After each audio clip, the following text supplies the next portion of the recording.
All right. Good morning, everyone. Dan here with tradingology.com and the trading room for halfway through exactly now, July 15th, 2021. We got a Thursday. We got a unemployment claim coming, so we'll touch on that. We got Tom B in the house. Good to see you, Tom. And as always, Dave, good to see you on a fine Thursday. Good to see you. Looking good. I updated my background one more time for you. Maybe we'll just throw in some trip photos. So let me know how you like that one. Nice. I wish I was there. That would be the Grand Tetons for those that don't recognize it, in Wyoming, just outside of Jackson. Beautiful picture.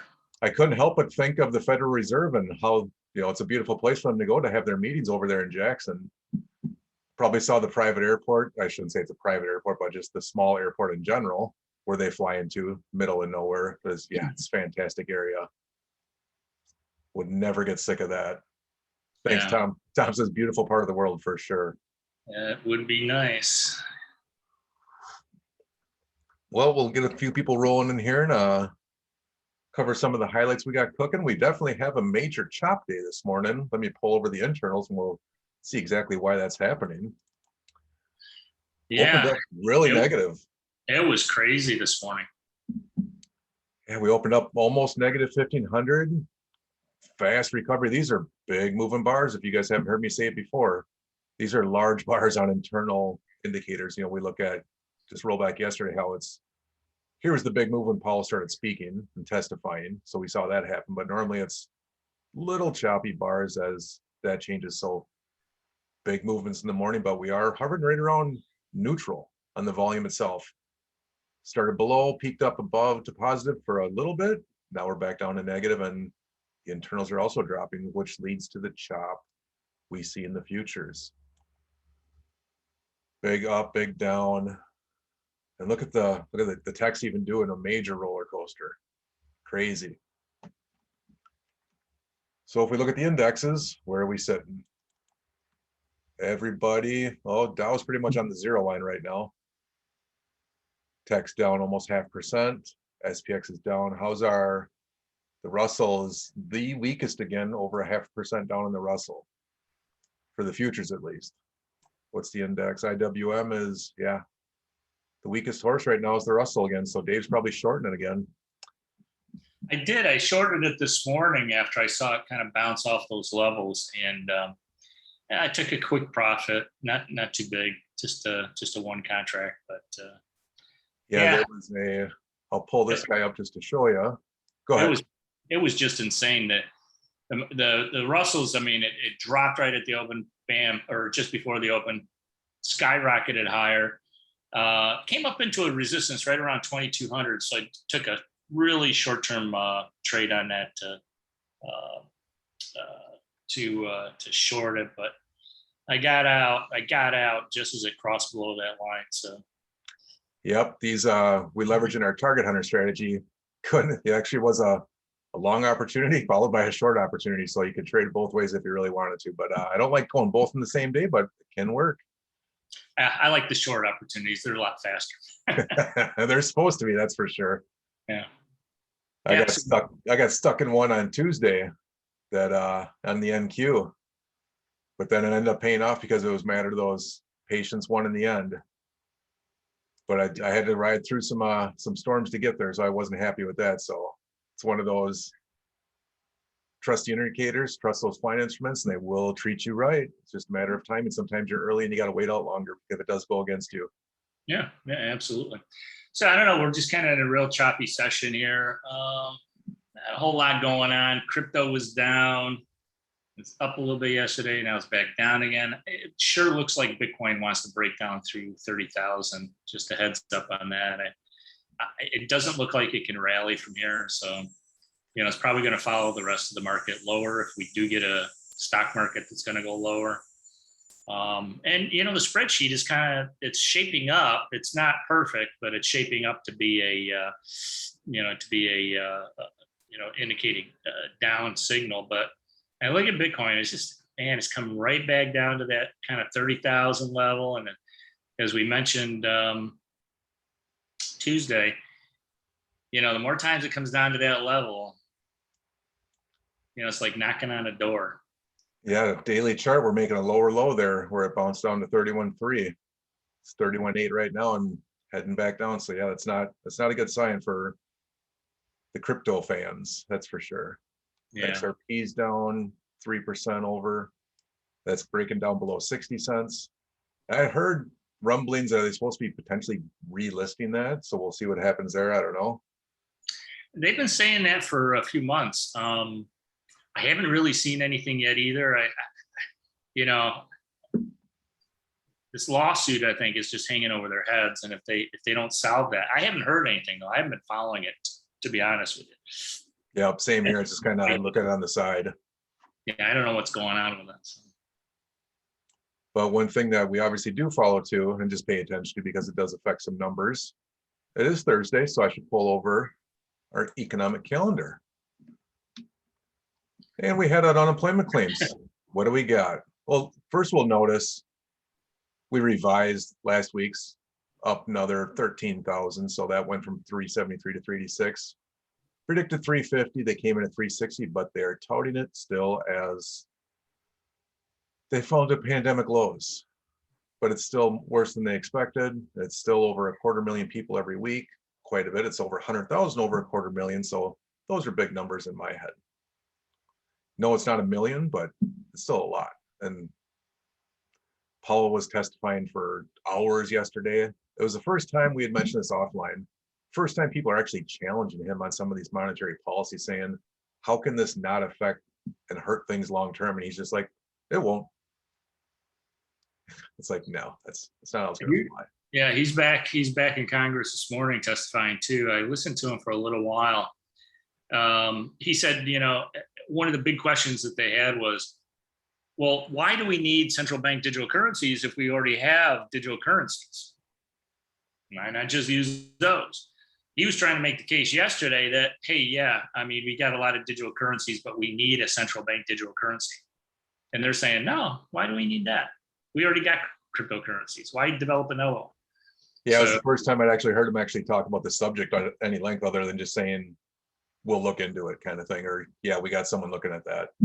Yeah, exactly. So it's becoming part of the conversation. The second thing that was kind of interesting this morning was the fact that the population in the United States is dropping at a rate. The new births in the United States population is dropping at a rate that hasn't been seen in 100 years. Wow. And they want to open up immigration policy to fill a lot of jobs because, the economy going forward needs to fill those jobs in order to create more economic activity. If those jobs go unfilled, economic activity is going to decline. And Powell basically said, well, the other thing that contributed to a decline, it's not only a decline in the birth rate, but it's also a decline in the the employment participation rate. So the participation rate has declined also very significantly. He said the majority of those people who were laid off from their jobs last year just decided to retire. So you got boomers in their 60s right now. They're not quite at retirement age, or maybe they're at 65, and they're saying, the heck with this. I'm not going to go out and get another job. I'm just going to take the retirement. So, you got that declining. You've got birth rates declining. And so they said, how can we grow the economy when we can't fill jobs? And the real thing is, how do they manipulate it to what they need it to be to make it look good? Yeah. Maybe that's the cynicism in me after watching these markets for years and years and just seeing it more and more. One thing I did notice, in addition to people, already retiring, that's part of this wealth transfer they're talking about that's going to happen of it's like $3 trillion some dollars that's going to transfer from over the next 20 years. Probably it's not like it's going to happen tomorrow or next year. It's going to take a long time for this generational transfer. I've been reading more and more about that, how people are talking about that.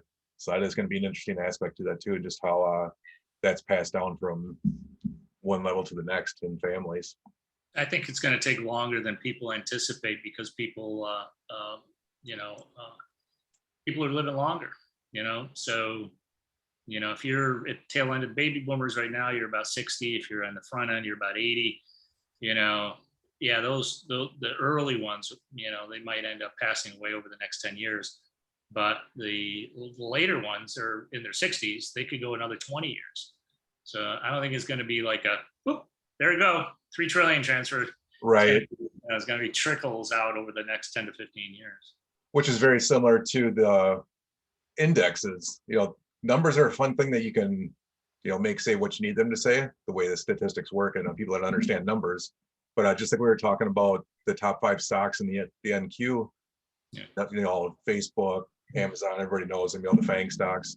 It's the same thing with some of that wealth too, just like the wealth inequality that's happening. Yeah, there's a bunch of money that's going to transfer, but a huge bulk of it is at that top 1%, where it's not going to affect, you know, so the average person might see a $30,000 transfer, but there's a select few that'll see the, you know, millions of dollars of transfers and whatnot, and hundreds of billions. You know, if you're related to people, it's like the next version of the Rockefellers, with these people that are with the wealth inequality that's happening from monetary policy, to be honest, and how they're just inflating everything. It'd be interesting to see if there's a breakdown of where the wealth is. Is it in stocks, cash, real estate, businesses, where, you know, what the breakdown is? Because the amount in cash, if we continue on an inflation spiral over the next 10 to 15 years, isn't going to be worth much. Right. Right. Then, so. And that's the key driver for the majority of what drives prices, right? Is where are people putting those, whether that is in a fund, in cold storage, and hot storage, whatever you want to call it. If it's, you know, like people like to call it powder, waiting on the sidelines to be invested somewhere, that's what drives the prices of those things at the end of the day. So that's interesting. Right. And speaking of the indexes, one thing I should note too that I did see in one of the most recent Elliott reports that came out is,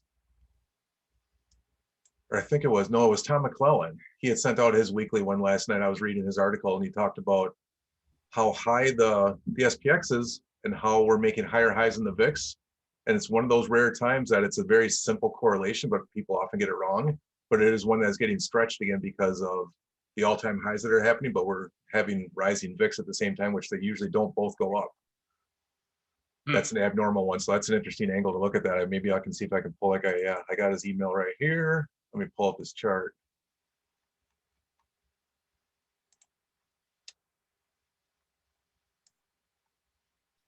If my screen wants to agree with me, here we go.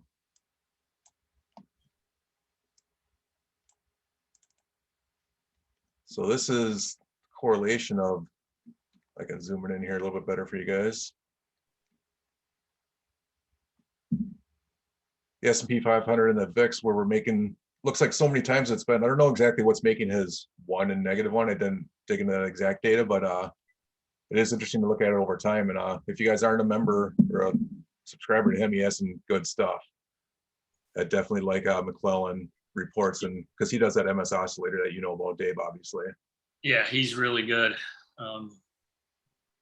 Very solid. Yeah, go ahead. Years. Yeah, correlation coefficients and divergence, and people sometimes read it wrong. So this looks very similar to what we do with the SPY VIX indicator, where he sees divergences of, you know, higher lows while we're having divergence, and that's when these drops happen. So almost identical, I would say it looks like, to that SPY VIX indicator. Very similar. It's similar, but he's measuring the raw data there, and looking at the divergences. The SPY VIX is a ratio, so he's not doing the ratio, but he's doing the divergences between the rising trend lines and the rising S&P 500, which is kind of interesting. I like the idea of putting the standard deviation on there too. Yeah, and look at, we're getting towards the bottom. So if we hit this little, you know, this could be, you know, we never say timing's the hardest thing. That's why we do a lot of things how we do it. But this is definitely be on your radar, guys. So this is another warning indicator, just like we're sitting above. I don't know, what are we above right now? Let's take a look. We're at 25 right now. So we're still above 25 on our SPY VIX, looking at those correlations and those ratios. So definitely still warning signs. So even more that are out there. Yeah, interesting. Let's see. We'll round out the call here. Let me look at, I haven't looked at lumber in a while. Yeah, lumber, commodities, I think they're holding their own, but nothing spectacular. Today they're up and down. Not too much. There's a couple charts in the Slack channel you could bring up too that I posted yesterday. Should mention we had a big, you guys saw it on Tuesday. We were watching the Dixie was way up and Dixie was down yesterday, and now it's going back up today. And you Yep, just mentioned the commodities there. Yeah, just kind of going sideways on the commodities. Not really anything spectacular, but Oh yeah, this one, I'll bring this guy over. This is a good one. yeah, that one. That's from our friends at Elliott Wave. They this is stock market valuation based on the book value. If you're a fundamental investor, this is something you really want to pay attention to. You can see that box down there, down to the bottom there. That is the normal range for stock market valuation.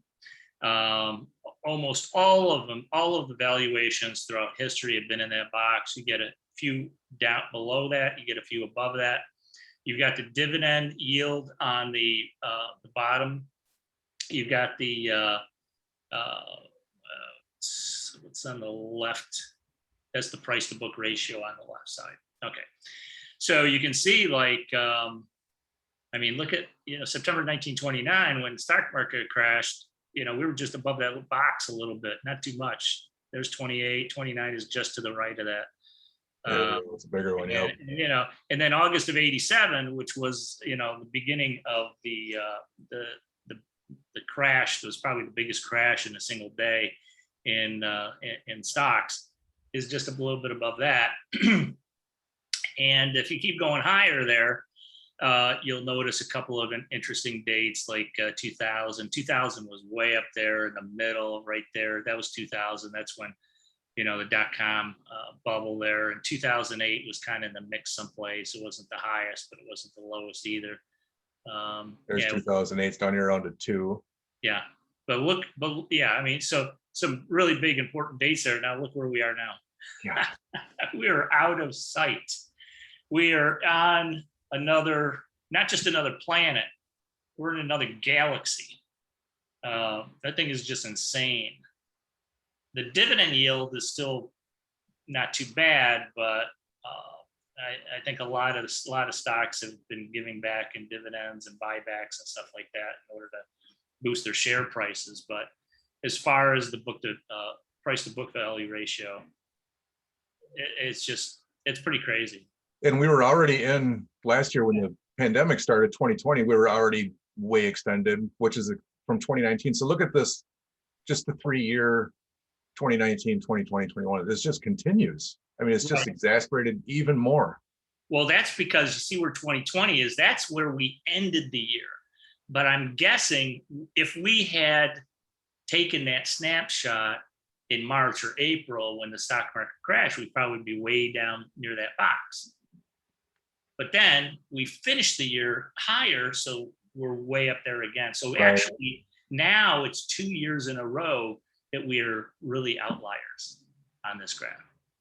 Yeah, almost record.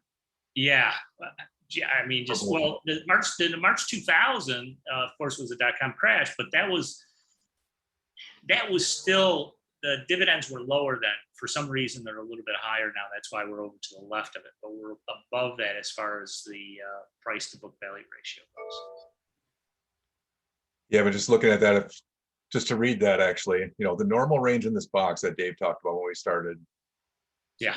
There's only 5 outliers until 1988. Then since 88, they've all been up here. Yep. So that's 1927 to 88. So it's 60 years.